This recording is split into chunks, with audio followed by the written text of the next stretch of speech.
नेता प्रतिपक्ष और कांग्रेस नेता राहुल गांधी आज यानी 19 जून 2025 को अपना 55वां जन्मदिन मना रहे हैं।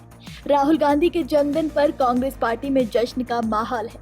हर तरफ से राहुल गांधी को जन्मदिन की बधाइयां और आशीर्वाद मिल रहा है। यूपी में इंडिया गठबंधन के सहयोगी और समाजवादी पार्टी के मुखिया अखिलेश यादव ने भी उनके जन्मदिन की खास अंदाज में बधाई दी है। तो वहीं प्रधानमंत्री नरेंद्र मोदी ने भी कांग्रेस नेता राहुल गांधी को जन्मदिन की बधाई दी। पीएम मोदी ने अपने सोशल मीडिया हैंडल एक्स पर लिखा, लोकसभा में विपक्ष के नेता श्री राहुल गांधी जी को जन्मदिन की हार्दिक शुभकामनाएं। उनके दीर्घायु होने और स्वस्थ जीवन की कामना करता हूं।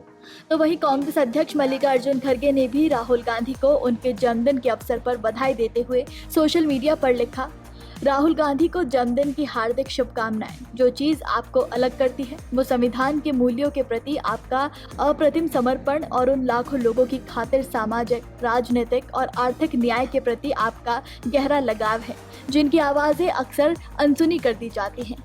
उन्होंने कहा कि आपके कार्य कांग्रेस पार्टी की विविधता में एकता, सद्भाव और करुणा की विचारधारा को लगातार दर्शाते हैं। आप सच्चाई को सत्ता तक पहुंचाने और वंचितों का समर्थन करने के अपने मिशन को जारी रखे हैं।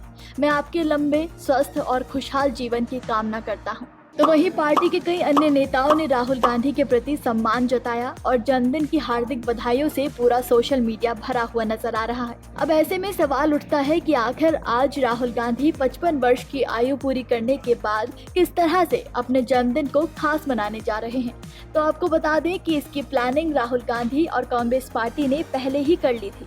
कांग्रेस ने राहुल गांधी के जन्मदिन को ऐतिहासिक और जरा हटकर बनाने के लिए आज के दिन दिल्ली के तालकटोरा स्टेडियम में यूथ कांग्रेस ने एक बड़ा रोजगार मेला आयोजित किया है।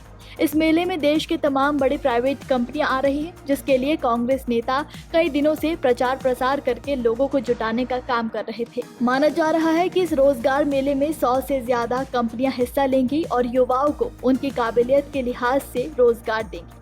दिल्ली के रोजगार मेले में भर्ती करने वाली कंपनियां करीब 5000 रिक्तियों की पेशकश करेंगी। तो वहीं कांग्रेस पार्टी ने राहुल गांधी के जन्मदिन पर 25,000 महिलाओं को सैनिटरी पैड बांटने का निर्णय लिया है। इस अभियान को प्रियदर्शनी प्रोजेक्ट नाम दिया गया है और 25,000 महिलाओं को सैनिटरी पैड बांटने का ऐलान किया। कुछ लोग तो इसे भी राहुल के चुनावी पैंतरों की नजर से देख रहे हैं। तो वहीं देखा जाए तो राहुल गांधी आज के दौर में कांग्रेस के चमकते नेता के रूप में नजर आते हैं। देखा जाए तो उन्होंने सड़क से संसद तक अपनी आवाज मुखर करने का कोई मौका नहीं छोड़ा। राहुल गांधी का जन्म 19 जून 1970 को हुआ था। राहुल भारतीय राजनीति में आए और आज विपक्ष के सबसे बड़े नेता बन चुके हैं। सबसे बड़े भारतीय राजनीतिक घराने में जन्मे राहुल ने 2004 में राजनीति में एंट्री की थी और पहली बार अमेठी से लोकसभा चुनाव में मैदान में उतरे थे। पहले 2017 में पार्टी अध्यक्ष बनाए जाने के बाद राहुल के ही नेतृत्व में 2019 का आम चुनाव लड़ा गया था। चुनाव में राहुल खुद भी अमेठी सीट से चुनाव हार गए थे और साथ ही साथ उनकी पार्टी को भी करारी हार मिली थी, जिसके बाद राहुल ने अध्यक्ष पद से इस्तीफा दे दिया था। भारी निराशा के बाद सबने राहुल से एक सफल नेता बनने की उम्मीद छोड़ दी थी, लेकिन पिछले कुछ सालों में राहुल गांधी के प्रबल नेता के रूप में ग्रैंड एंट्री ने सबको हैरान कर दिया है। इसका कारण मुख्य रूप से राहुल गांधी का सड़क से लेकर संसद तक अपने भाषणों और अपने तेवरों से सरकार को जोरदार अंदाज में घेरने की कोशिश रहा, जिनमें से एक उदाहरण रहा राहुल की देश भर में भारत जोड़ो न्याय यात्रा।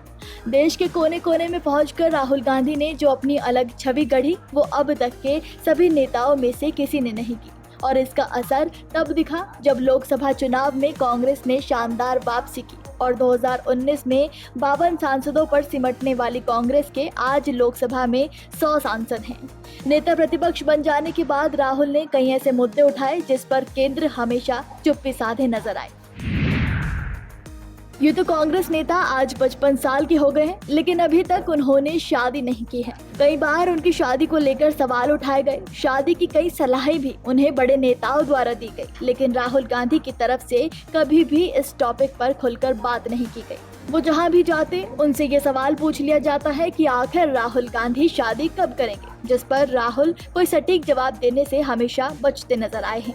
इस बार राहुल गांधी ने रायबरेली सीट पर अपना कमाल दिखाया और बीजेपी के दिनेश प्रताप सिंह को लगभग 4 लाख वोटों से हराकर जीत का परचम लहराया। राहुल गांधी ने केरल के वायनाड सीट से भी जीत दर्ज की थी, लेकिन बाद में उस सीट से इस्तीफा दे दिया था। उन्होंने रायबरेली सीट को बरकरार रखने का फैसला किया। वायनाड सीट से उनकी बहन और कांग्रेस नेता प्रियंका गांधी वाड्रा सांसद हैं। लंबे वक्त से हार का सामना करते आ रहे राहुल को कई आपत्तिजनक बातों का भी सामना करना पड़ा था, लेकिन अब उनकी छवि जनता के बीच में एक दयावान, ईमानदार और जननायक नेता के रूप में उभरी है। कुछ लोगों को उम्मीद भी है कि राहुल गांधी आने वाले समय में प्रधानमंत्री के चेहरे पर भी नजर आएंगे। बताते चलें कि देश में जल्द ही कई बड़े राज्यों में चुनाव होने हैं, जिनमें से इसी साल बिहार का विधानसभा चुनाव है और फिर 2027 में यूपी का चुनाव है। ऐसे में राहुल गांधी के नेतृत्व में कांग्रेस पार्टी इन दोनों ही राज्यों में जोरदार वापसी की उम्मीद लगा रही है। अब देखना होगा कि राहुल गांधी इन राज्यों में भी जनता का दिल जीत पाते हैं या नहीं।